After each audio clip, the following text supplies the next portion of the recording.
Capítulo 8. La autoridad del cuerpo.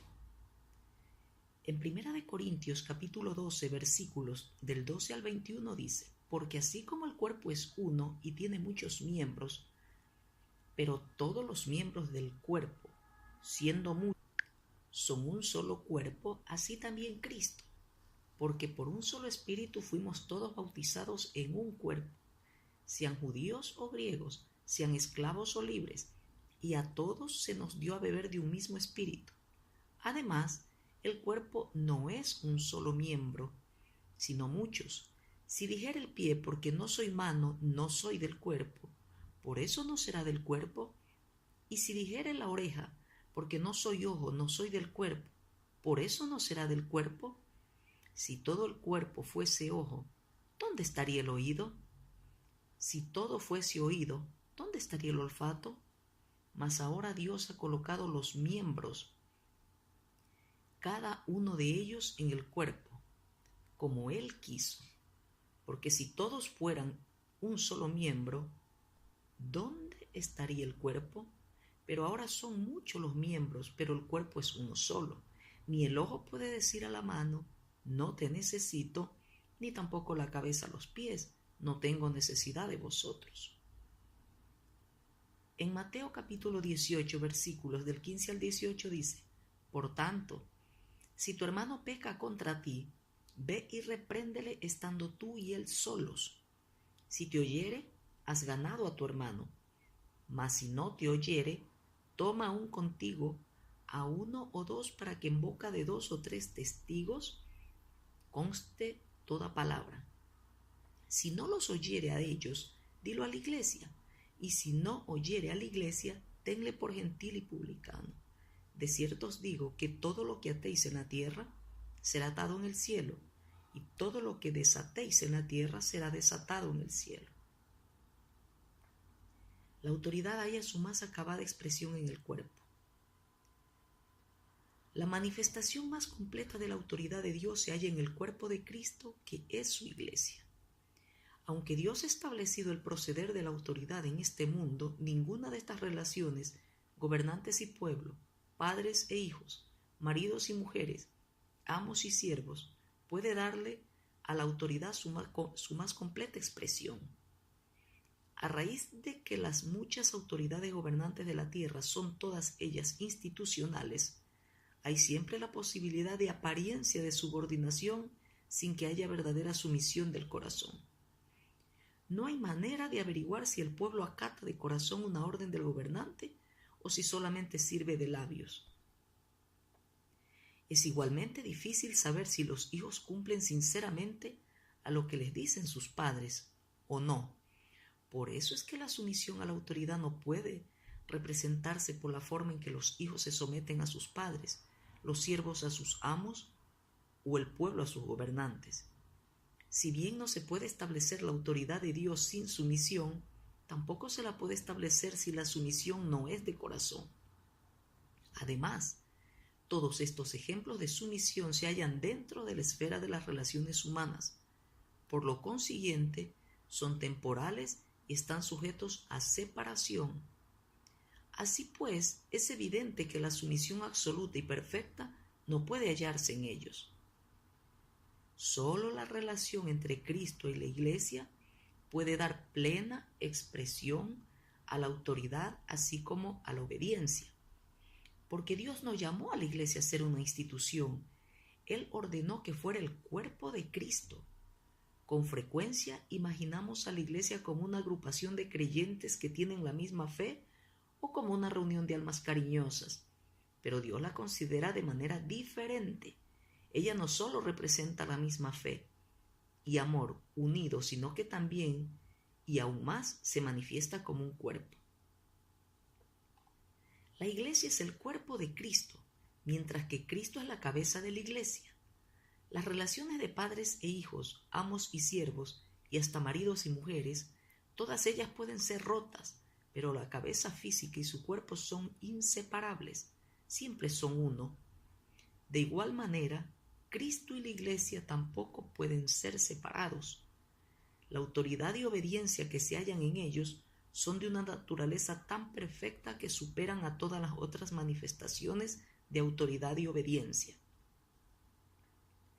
No obstante el amor que los padres tienen por sus hijos, son propensos a emplear mal su autoridad.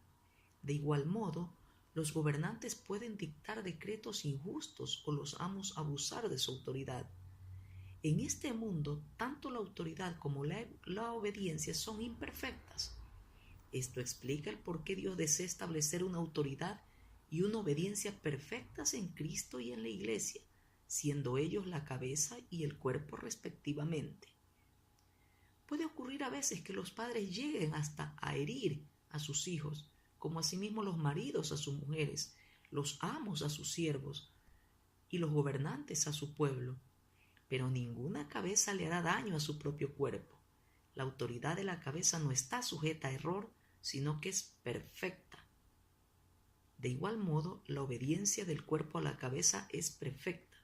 En cuanto la cabeza concibe una idea, los dedos se mueven natural, armoniosa y silenciosamente. Es la intención de Dios que le rindamos completa obediencia. No estará satisfecho hasta que lleguemos a ese mismo grado de obediencia que hay en un cuerpo para con su cabeza. Esto sobrepasa aún a lo que puede representarse por la relación de maridos y mujeres, puesto que estos son entidades separadas. Pero en Cristo estos dos son uno. Él es la obediencia, así como también la autoridad. Ella es una en Él. Esto difiere del mundo porque en esa esfera la autoridad y la obediencia son dos cosas separadas. No así en el caso del cuerpo y la cabeza. El movimiento de aquel requiere poco esfuerzo de ésta. El cuerpo se mueve gentilmente al más leve impulso de la cabeza. Esta es la clase de obediencia que satisface a Dios, no la sumisión que los hijos rinden a sus padres o las mujeres a sus maridos, sino la que el cuerpo rinde a su cabeza. ¿Cuán opuesto es esto a la sumisión por medio de la subyugación? Cuando hayamos aprendido más acerca de la obediencia, se nos mostrará la diferencia entre el mandamiento de Dios y su voluntad. El primero es una palabra hablada por Dios, mientras que la última es una idea concebida en la mente de Dios. El mandamiento debe ser expresado, pero la voluntad puede ser tácita. El Señor Jesús actuaba de acuerdo con la voluntad de Dios, así como con su palabra. De igual modo, obrará Dios en su pueblo hasta que la relación existente entre Cristo y su iglesia se acomode al mismo modelo de la relación que hay entre Dios y su Cristo.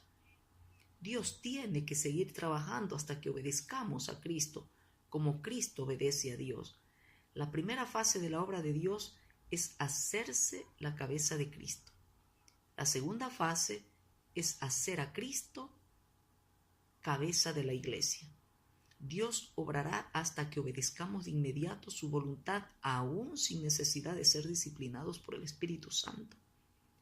La tercera fase es hacer del reino de este mundo el reino de nuestro Señor y de su Cristo. La primera fase ya ha sido cumplida. La tercera está por venir aún. Hoy estamos en la fase media. Su cumplimiento es absolutamente esencial para la introducción de la tercera fase. ¿Hemos de obedecer aquí para que Dios haga lo que quiere o desobedeceremos, obstaculizando así la obra de Dios? Dios ha estado tratando de establecer su autoridad en el universo y la clave de ello es la iglesia. La iglesia está en el medio, sirviendo de eje. En esto Dios nos viste con mucha más gloria. Sobre nuestros hombros recae la responsabilidad de manifestar la autoridad. Para el cuerpo es muy natural y agradable obedecer a la cabeza. Dios dispuso que la cabeza y el cuerpo participaran de una sola vida y una sola naturaleza. Es muy natural, por tanto, que el cuerpo obedezca a la cabeza. En realidad, en tal relación la desobediencia sería algo extraño. Por ejemplo, es normal que la mano se levante a la orden de la cabeza. Si la mano no respondiera, significaría que algo anda mal. De igual modo, el espíritu de vida que Dios nos dio es uno y el mismo que el que tiene el Señor. Así es la naturaleza de nuestra vida, igual que la naturaleza de la suya. De este modo no hay ninguna posibilidad de discordia y desobediencia. En nuestros cuerpos físicos algunos movimientos son conscientes mientras que otros son automáticos, porque la cabeza y el cuerpo están tan unidos que la obediencia incluye tanto lo consciente como lo automático. Por ejemplo, uno puede dar conscientemente un profundo suspiro o bien puede respirar con naturalidad sin ningún esfuerzo consciente. Nuestro corazón late automáticamente, no espera ninguna orden. Esta es la obediencia de la vida. La cabeza solicita la obediencia del cuerpo sin ruido ni compulsión, sin conflicto y en perfecta armonía. Pero hay muchos hoy que solo están dispuestos a obedecer mandamientos. Esto no es conveniente porque tras el mandamiento está la voluntad y en ella está la ley de la vida. Ahora bien, tan solo la obediencia perfecta puede considerarse como obediencia a la ley de la vida. No puede considerarse obediencia a la que sea menos que lo que un cuerpo le rinde a su cabeza. La obediencia obligada no se conforma a la regla de obediencia. El Señor nos puso en su cuerpo, en el cual hay completa unión y perfecta obediencia. Es realmente maravilloso ver que la mente del Espíritu Santo se desarrolla en los miembros, los que ni siquiera son conscientes de ser diferentes por lo indivisible de su relación y lo armonioso de su coordinación.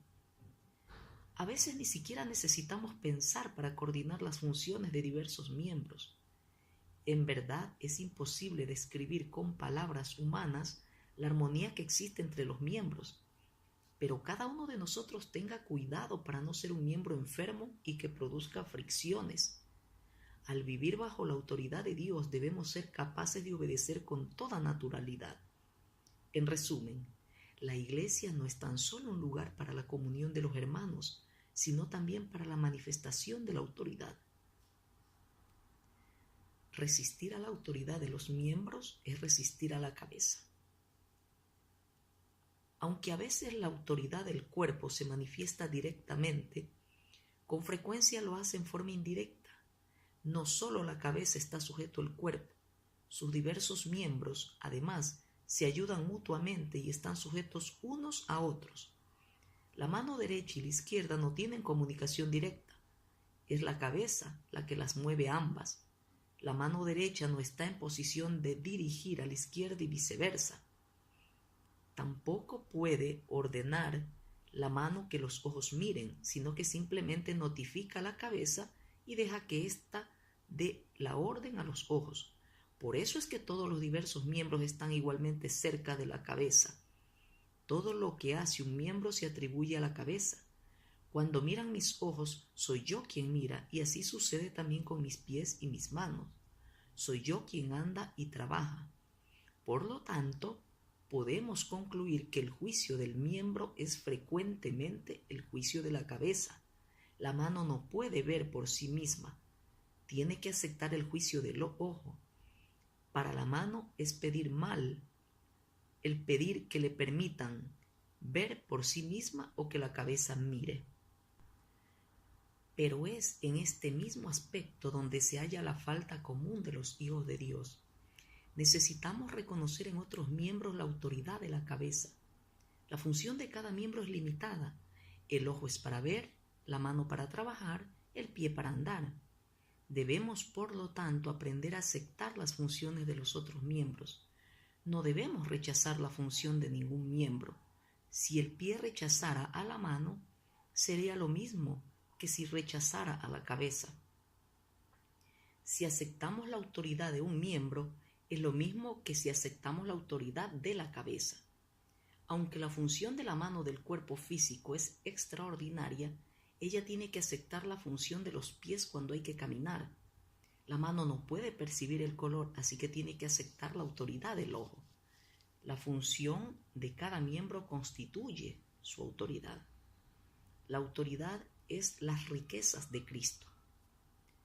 Es imposible hacer de cada miembro un cuerpo entero. Cada uno debemos aprender a estar en condiciones de ser miembros y de aceptar las operaciones de los demás miembros.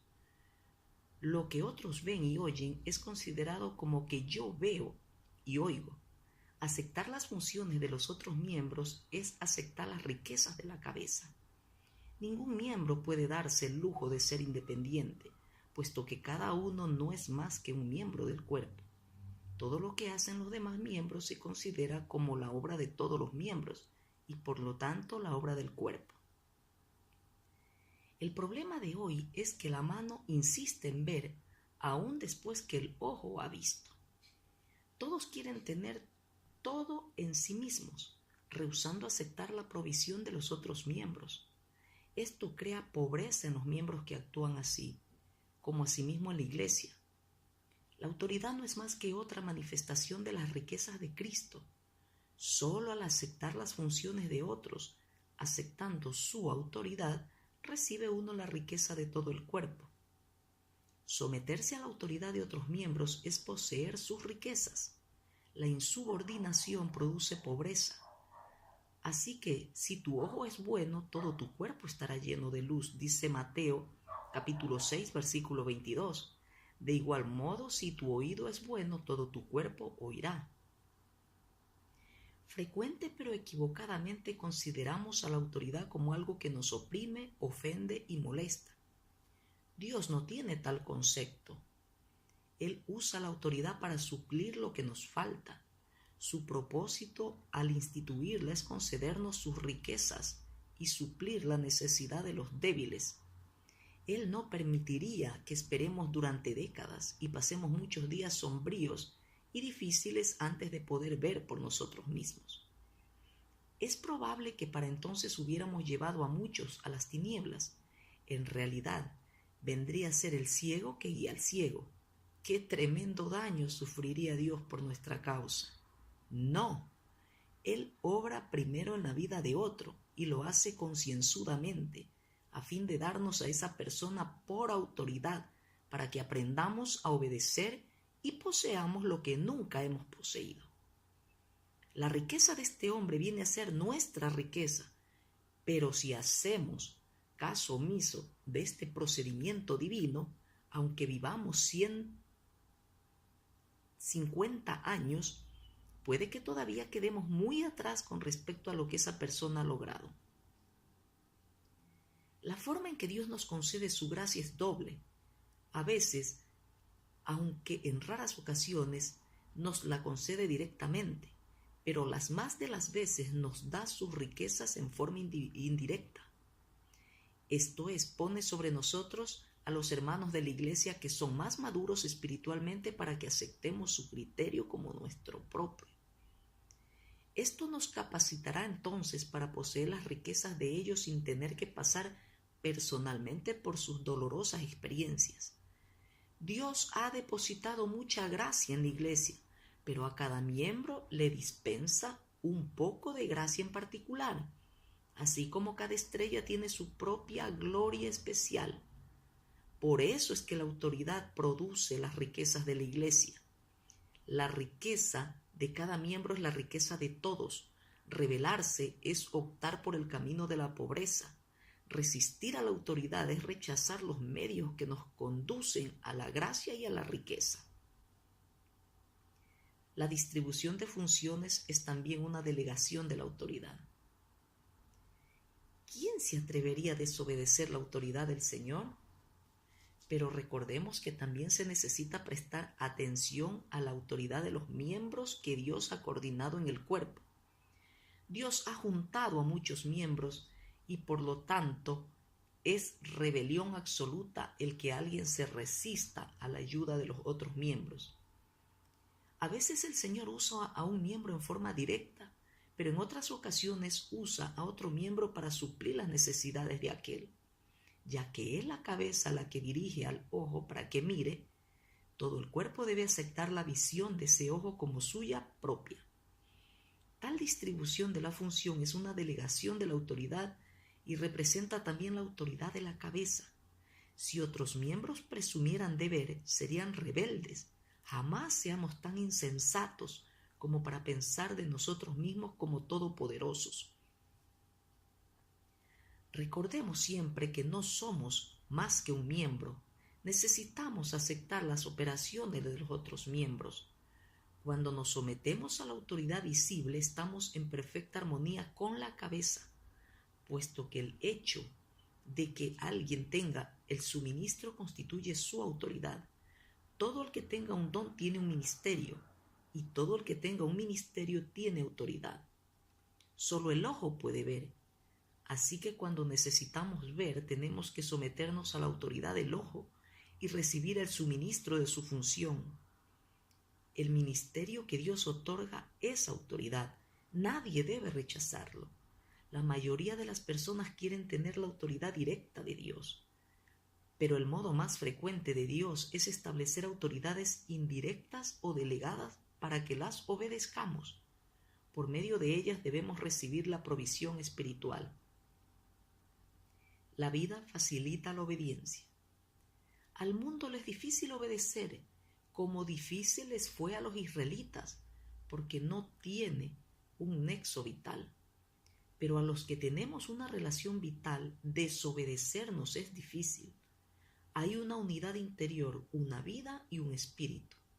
El Espíritu Santo que dirige y controla todas las cosas. Estamos contentos y tranquilos si nos sometemos unos a otros. Si procuramos llevar toda la carga sobre nuestros propios hombros, nos fatigaremos. Pero si la carga se distribuye entre varios miembros, nos sentiremos descansados. ¿Cuánta paz se tiene al aceptar la sujeción del Señor? Al someternos a la autoridad de otros miembros, experimentamos una gran emancipación. Pero estar en el lugar de otro nos hace sentir muy obligados. Obedecer es natural, desobedecer es difícil.